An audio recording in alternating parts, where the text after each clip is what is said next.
മലയാള സിനിമയുടെ ഗാനരചനാ ചരിത്രത്തിലെ രണ്ട് ശുക്രനക്ഷത്രങ്ങളായിരുന്നു വയലാർ രാമവർമ്മയും പി ഭാസ്കരനും.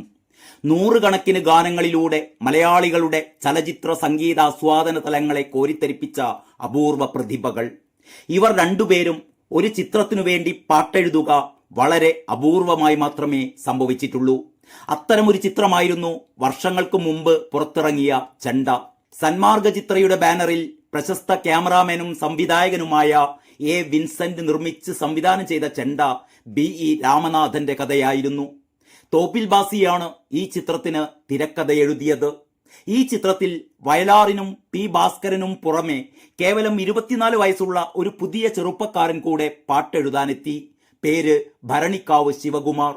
അത്ഭുതകരമെന്ന് പറയട്ടെ, ചെണ്ടയിൽ വയലാറിന്റെയും പി ഭാസ്കരന്റെയും ഗാനങ്ങളെക്കാൾ ശ്രദ്ധിക്കപ്പെട്ടതും ജനപ്രീതി നേടിയെടുത്തതും ഭരണിക്കാവ് ശിവകുമാർ എഴുതിയ പാട്ടായിരുന്നു.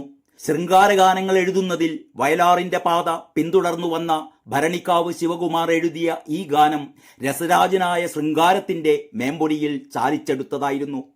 പഞ്ചമി തിരുനാൾ മദനോത്സവ തിരുനാൾ കഞ്ചബാണൻ മലർശരമയ്യും കന്മത സൗരഭ ശൃംഗാരനാൾ എന്ന ഗാനത്തിന് സംഗീതം നൽകിയത് ദേവരാജൻ മാസ്റ്റർ.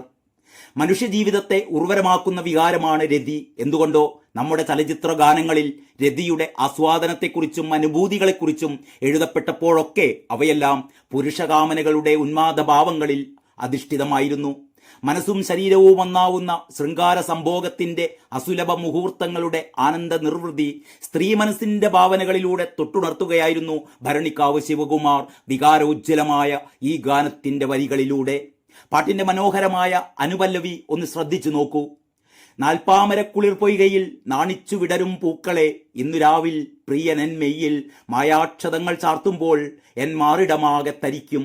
അവന്റെ മേനിയിൽ പടരും ഒരു മലർവല്ലിയായി ഞാൻ മാറും. ഞാൻ ആകെ തരിക്കും. 19-ാം നൂറ്റാണ്ടിൽ ജീവിച്ചിരുന്ന പ്രസിദ്ധ ആട്ടക്കഥാകാരനായ ഇരയിമ്മൻ തമ്പിയാണ് മലയാളത്തിൽ ആദ്യമായി സ്ത്രീ മനസ്സിന്റെ രതികാമനകൾക്ക് അക്ഷരരൂപം പകർന്നു നൽകിയത്. KPSC നിർമ്മിച്ച ഏണിപ്പടികൾ എന്ന ചിത്രത്തിൽ പ്രാണനാഥൻ എനിക്കു നൽകിയ പരമാനന്ദരസത്തെ പറവതിനെഴുതാമോ എന്ന ആ ഗാനത്തിൽ അശ്ലീലം ആരോപിച്ചുകൊണ്ട് ആകാശവാണി ആ പാട്ട് നിരോധിച്ച കഥയും വിവാദങ്ങളുമൊക്കെ ചിലരെങ്കിലും ഓർമ്മിക്കുന്നുണ്ടാവും എന്ന് കരുതട്ടെ. നമുക്ക് വീണ്ടും ഭരണിക്കാവിന്റെ ഗാനത്തിലേക്ക് തന്നെ തിരിച്ചു വരാം. പാട്ടിന്റെ ചരണത്തിലും രതിക്കു വേണ്ടി കാത്തിരിക്കുന്ന സ്ത്രീ മനസ്സിന്റെ ഭാവനാരോമാഞ്ചമുണർത്തുന്ന വരികളാണ് ഗാനരചയിതാവ് ശൃംഗാരപദങ്ങളാൽ ആലേഖനം ചെയ്തിരിക്കുന്നത്. ഉദയാചല ശ്രീഗോപുരത്തിൽ ഉന്മാദത്തോടെ വരും പൊന്നുഷസ്സേ, ഈ യാമിനിയിൽ പ്രിയനായി നൽകാൻ പ്രേമനികുഞ്ചം തുറക്കുമ്പോൾ എൻ തളിർമയ്യാകെ തുടിക്കും. അവന്റെ ലാളനമേൽക്കും ഒരഞ്ജന വീണയായി ഞാൻ മാറും. ഞാൻ ആകെ തുടിക്കും. പെണ്ണുടലിന്റെ നിഗൂഢമായ രതികാമനകൾക്ക് നിറച്ചാർത്ത് നൽകി പുരുഷചേതനകളെ തട്ടിയുണർത്താൻ ഭരണിക്കാവ് ശിവകുമാറിന് തന്റെ ആദ്യ ഗാനത്തിലൂടെ തന്നെ കഴിഞ്ഞത് ഒരു ചെറിയ കാര്യമല്ല. മധു, ശ്രീവിദ്യ, നന്ദിത ബോസ്, സുകുമാരി തുടങ്ങിയവരായിരുന്നു ഈ ചിത്രത്തിലെ പ്രധാന താരങ്ങൾ. ഭരതൻ സംവിധായകനാകുന്നതിന് മുമ്പ് കലാസംവിധായകനായി ഡിസൈൻ ചെയ്ത ഈ ചിത്രത്തിന്റെ മനോഹരമായ പോസ്റ്ററുകൾ ഇപ്പോഴും നിങ്ങളുടെ മനസ്സുകളിൽ നിന്ന് മാഞ്ഞുപോയിട്ടുണ്ടാവില്ല. ദേവരാജൻ മാസ്റ്റർ സംഗീത സംവിധാനം നിർവഹിച്ച ചെണ്ടയിൽ 4 ഗാനരചയിതാക്കളാണ് പാട്ടുകൾ എഴുതിയത്. നൃത്യതി നൃത്യതി എന്ന ഗാനം വയലാർ രാമവർമ്മ, അത് ആലപിച്ചത് യേശുദാസ്. സുന്ദരിമാർ കുലമൗലികളെ ഈ ഗാനം എഴുതിയത് പി ഭാസ്കരൻ മാസ്റ്റർ, ആലാപനം മാധുരി. താളത്തിൽ താളത്തിൽ തൊരമ്പൻ കെട്ടുന്ന പി ഭാസ്കരൻ മാഷിന്റെ രചന, ആലാപനം മാധുരി.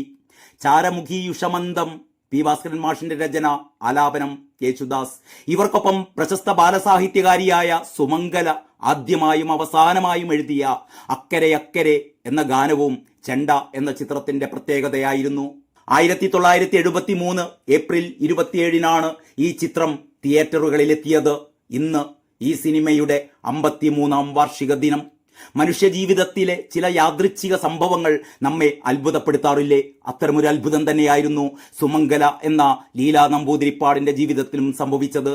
1973 ഏപ്രിൽ 27 അവരുടെ ജീവിതത്തിലെ അവിസ്മരണീയമായൊരു ദിവസമായിരുന്നു എങ്കിൽ കൃത്യം 48 വർഷങ്ങൾക്ക് ശേഷം മറ്റൊരു ഏപ്രിൽ 27-ന്, അതായത് 2021 ഏപ്രിൽ 27-ന് സുമംഗല എന്ന കുട്ടികളുടെ പ്രിയപ്പെട്ട എഴുത്തുകാരി ഈ ലോകത്ത് നിന്നും എന്നേക്കുമായി യാത്രയാവുകയും ചെയ്തു. എ വിൻസെന്റ് എന്ന കൃതഹസ്തനായ സംവിധായകനിലൂടെ, ഭരണിക്കാവ് ശിവകുമാർ എന്ന ഗാന രചയിതാവിലൂടെ, സുമംഗല എന്ന പ്രിയപ്പെട്ട ബാലസാഹിത്യകാരിയിലൂടെ ചെണ്ട എന്ന ചിത്രം ഇന്നും മലയാള സിനിമയുടെ ചരിത്രത്തിൽ അനശ്വരമായി നിലനിൽക്കുന്നു. സതീഷ് കുമാർ വിശാഖപട്ടണത്തിന്റെ പാട്ടോർമ്മകൾ @365 എന്ന പ്രതിദിന കുറിപ്പ് ഇവിടെ പൂർണ്ണമാകുകയാണ്.